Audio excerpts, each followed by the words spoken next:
Chapter 7. Half a minute conducted them through the pump yard to the archway, opposite Union Passage, but here they were stopped. Everybody acquainted with Bath may remember the difficulties of crossing Cheap Street at this point. It is indeed a street of so impertinent a nature, so unfortunately connected with the great London and Oxford roads, and the principal inn of the city, that a day never passes in which parties of ladies, however important their business, whether in quest of pastry, millinery, or even, as in the present case of young men, are not detained on one side or other by carriages, horsemen, or carts. This evil had been felt and lamented, at least 3 times a day, by Isabella since her residence in Bath, and she was now fated to feel and lament it once more. For at the very moment of coming opposite to Union Passage, and within a view of the 2 gentlemen who were proceeding through the crowds and threading the gutters of that interesting alley, they were prevented crossing by the approaching of a gig, driven along on bad pavement by a most knowing-looking coachman with all the vehemence that could most filthily endanger the lives of himself, his companion, and his horse. "Oh, these odious gigs!" said Isabella, looking up. "How I detest them!" But this detestation, though so just, was of short duration, for she looked again and exclaimed, "Delightful! Mr. Morland and my brother!"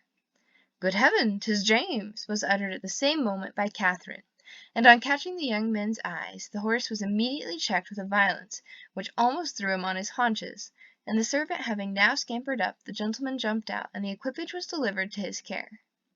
Catherine, by whom this meeting was wholly unexpected, received her brother with the liveliest pleasure, and he, being of a very amiable disposition, and sincerely attached to her, gave every proof on his side of equal satisfaction, which he could have leisure to do, while the bright eyes of Miss Thorpe were incessantly challenging his notice, and to her his devoirs were speedily paid, with a mixture of joy and embarrassment which might have informed Catherine, had she been more expert in the development of other people's feelings, and less simply engrossed by her own, that her brother thought her friend quite as pretty as she could do herself. John Thorpe, who in the meantime had been giving orders about the horses, soon joined them, and from him she directly received the amends which were her due, for while he slightly and carelessly touched the hand of Isabella, on her he bestowed a whole scrape and half a short bow. He was a stout young man, of middling height, who, with a plain face and ungraceful form, seemed fearful of being too handsome unless he wore the dress of a groom, and too much like a gentleman unless he were easy where he ought to be civil, and impudent where he might be allowed to be easy. He took out his watch. "How long do you think we have been running it from Tetbury, Miss Morland?" "I do not know the distance." Her brother told her it was 23 miles. "23!" cried Thorpe. "25 if it is an inch." Morland remonstrated, pleaded the authority of road books, innkeepers, and milestones, but his friend disregarded them all. He had a surer test of distance. "I know it must be 25, said he, "by the time we have been doing it. It is now half after 1. We drove out of the inn-yard at Tetbury as the town clock struck 11, and I defy any man in England to make my horse go less than 10 miles an hour in harness. That makes it exactly 25. "You have lost an hour," said Morland. "It was only 10 o'clock when we came from Tetbury." 10 o'clock! It was 11, upon my soul! I counted every stroke. This brother of yours could persuade me out of my senses, Miss Morland. Do but look at my horse. Did you ever see an animal so made for speed in your life?" The servant had just mounted the carriage and was driving off. "Such true blood. 3 hours and a half indeed, coming only 23 miles. Look at that creature, and suppose it possible if you can." "He does look very hot, to be sure." "Hot! He had not turned a hair till we came to Walcot Church. But look at his forehand, look at his loins, only see how he moves. That horse cannot go less than 10 miles an hour. Tie his legs, and he will get on. What do you think of my gig, Miss Morland? A neat one, is it not? Well hung, town built. I have not had it a month. It was built for a Christ Church man, a friend of mine, a very good sort of fellow. He ran it a few weeks, till, I believe, it was convenient to have done with it. I happened just then to be looking out for some light thing of the kind, though I had pretty well determined on a curricle too, but I chanced to meet him on Magdalen Bridge, as he was driving into Oxford last term. "Ah, Thorpe," said he, "do you happen to know such a little thing as this? It is a capital one of the kind, but I am cursed tired of it." "Oh, do ye?" said he. "I am your man. What do you ask? And how much do you think he did, Miss Morland? I am sure I cannot guess at all. Curricle hung, you see, seat, trunk, sword case, splashing board, lamps, silver moulding, all you see complete, the iron work as good as new or better. He asked 50 guineas. I closed with him directly, threw down the money, and the carriage was mine.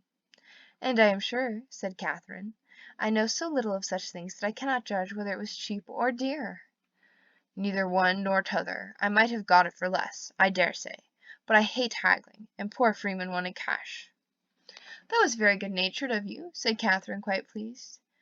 Oh, when one has the means of doing a kind thing by a friend, I hate to be pitiful. An inquiry now took place into the intended movements of the young ladies, and on finding whither they were going, it was decided that the gentlemen should accompany them to Edgar's Buildings, and pay their respects to Mrs. Thorpe.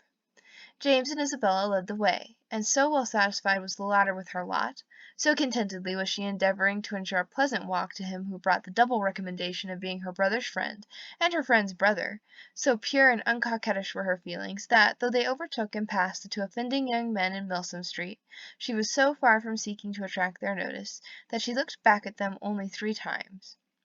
John Thorpe kept of course with Catherine, and after a few minutes' silence, renewed the conversation about his gig. You will find, however, Miss Morland, it would be reckoned a cheap thing by some people, for I might have sold it for 10 guineas more the next day. Jackson, of Oriel, bid me 60 at once. Morland was with me at the time.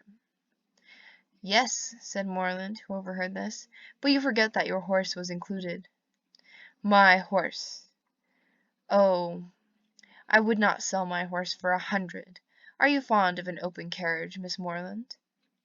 Yes, very. I have hardly ever had an opportunity of being in one, but I am particularly fond of it. I am glad of it. I will drive you out in mine every day. Thank you, said Catherine, in some distress from a doubt of the propriety of accepting such an offer. I will drive you up Lansdowne Hill tomorrow. Thank you, but will not your horse want rest? Rest! He has only come 23 miles today. All nonsense. Nothing ruins horses so much as rest. Nothing knocks them up so soon. No, no, I shall exercise mine at the average of 4 hours every day while I am here. Shall you indeed? Said Catherine very seriously. That will be 40 miles a day. 40, aye, 50, for what I care. Well, I will drive you up Lansdowne tomorrow. Mind, I am engaged. How delightful that will be, cried Isabella, turning round. My dearest Catherine, I quite envy you, but I am afraid, brother, you will not have room for a third. A third, indeed. No, no, I did not come to Bath to drive my sisters about. That will be a good joke, faith. Morland must take care of you. This brought on a dialogue of civilities between the other two, but Catherine heard neither the particulars nor the result. Her companion's discourse now sunk from its hitherto animated pitch to nothing more than a short decisive sentence of praise or condemnation on the face of every woman they met, and Catherine, after listening and agreeing as long as she could, hazarding an opinion of its own in opposition to that of a self-assured man, especially where the beauty of her own sex is concerned, ventured at length to vary the subject by a question which had been long uppermost in her thoughts. It was, "Have you ever read Udolpho, Mr. Thorpe?" Udolpho? Oh, Lord, not I. I never read novels. I have something else to do. Catherine, humbled and ashamed, was going to apologize for her question, but he prevented her by saying, Novels are all so full of nonsense and stuff. There's not been a tolerably decent one come out since Tom Jones, except The Monk, and I read that t'other day, but as for all the others, they are the stupidest things in creation. I think you must like Udolpho if you were to read it. It is so very interesting. Not I, faith. No, if I read any, it shall be Mrs. Radcliffe's. Her novels are amusing enough. They are worth reading. Some fun and nature in them.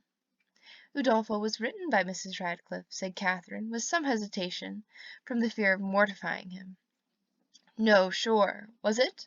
Aye, I remember, so it was. I was thinking of that other stupid book, written by that woman they make such a fuss about, she who married the French emigrant. I suppose you mean Camilla. Yes, that's the book. Such unnatural stuff. An old man playing at seesaw. I took up the first volume once and looked it over, but I soon found it would not do. Indeed, I guessed what sort of stuff it must be before I saw it. As soon as I heard she had married an immigrant, I was sure I should never be able to get through it. I have never read it. You had no loss, I assure you. It is the horridest nonsense you can imagine. There is nothing in the world in it but an old man's playing at seesaw and learning Latin. Upon my soul, there is not." This critique, the justness of which was unfortunately lost on poor Catherine, brought them to the door of Mrs. Thorpe's lodgings, and the feelings of the discerning and unprejudiced reader of Camilla gave way to the feelings of the dutiful and affectionate son, as they met Mrs. Thorpe, who had descried them from above in the passage. "Ah, mother, how do you do?" said he, giving her a hearty shake of the hand. "Where did you get that quiz of a hat? It makes you look like an old witch. Here is Morland and I come to stay a few days with you, so you must look out for a couple of good beds somewhere near." And this address seemed to satisfy all the fondest wishes of her mother's heart, for she received him with the most delighted and exulting affection. On his two younger sisters he then bestowed an equal portion of his fraternal tenderness, for he asked each of them how they did, and observed that they both looked very ugly. These manners did not please Catherine, but he was James's friend and Isabella's brother, and her judgment was further brought off by Isabella's assuring her when they withdrew to see the new hat, that John thought her the most charming girl in the world, and by John's engaging her before they parted to dance with him that evening. Had she been older or vainer, such attacks might have done little, but where youth and diffidence are united, it requires uncommon steadiness of reason to resist the attraction of being called the most charming girl in the world, and of being so very early engaged as a partner, and the consequence was that, when the two Morlands, after sitting an hour with the Thorpes, set off to walk together to Mr. Allen's, and James, as the door was closed on them, said, "Well, Catherine, how do you like my friend Thorpe?" instead of answering as she probably would have done, had there been no friendship and no flattery in the case, "I do not like him at all," she directly replied, "I like him very much. He seems very agreeable." "He is as good-natured a fellow as ever lived. A little of a rattle, but that will recommend him to your sex, I believe. And how do you like the rest of the family?" "Very, very much indeed. Isabella particularly." "I am very glad to hear you say so. She is just the kind of young woman I could wish to see you attached to. She has so much good sense, and is so thoroughly unaffected and amiable. I always wanted you to know her, and she seems very fond of you. She said the highest things in your praise that could possibly be, and the praise of such a girl as Miss Thorpe even you, Catherine," taking her hand with affection, "may be proud of." "Indeed I am," she replied. "I love her exceedingly, and am delighted to find that you like her too. You hardly mentioned anything of her when you wrote to me after your visit there." "Because I thought I should soon see you myself. I hope you will be a great deal together when you are in Bath. She is a most amiable girl, such a superior understanding. How fond all the family are of her. She is evidently the general favourite, and how much she must be admired in such a place as this. Is not she?" "Yes, very much indeed, I fancy. Mr. Allen thinks her the prettiest girl in Bath." "I dare say he does, and I do not know any man who is a better judge of beauty than Mr. Allen. I need not ask you whether you are happy here, my dear Catherine, with such a companion and friend as Isabella Thorpe. It would be impossible for you to be otherwise. And the Allens, I am sure, are very kind to you?" "Yes, very kind. I never was so happy before. And now you are come it will be more delightful than ever. How good it is of you to come so far on purpose to see me." James accepted this tribute of gratitude, and qualified his conscience for accepting it too, by saying with perfect sincerity, "Indeed, Catherine, I love you dearly." Inquiries and communications concerning brothers and sisters, the situation of some, the growth of the rest, and other family matters now passed between them and continued, with only one small digression on James's part in praise of Miss Thorpe, till they reached Pulteney Street, where he was welcomed with great kindness by Mr. and Mrs. Allen, invited by the former to dine with them, and summoned by the latter to guess the price and weigh the merits of a new muffin tippet. A pre-engagement in Edgar's Buildings prevented his accepting the invitation of one friend, and obliged him to hurry away as soon as he had satisfied the demands of the other. The time of the two parties uniting in the octagon room being correctly adjusted, Catherine was then left to the luxury of a raised, restless, and frightened imagination over the pages of Udolpho, lost from all other worldly concerns of dressing and dinner, and capable of soothing Mrs. Allen's fears on the delay of an unexpected dressmaker, and having only 1 minute and 60 to bestow even on the reflection of her own felicity, and being already engaged for the evening.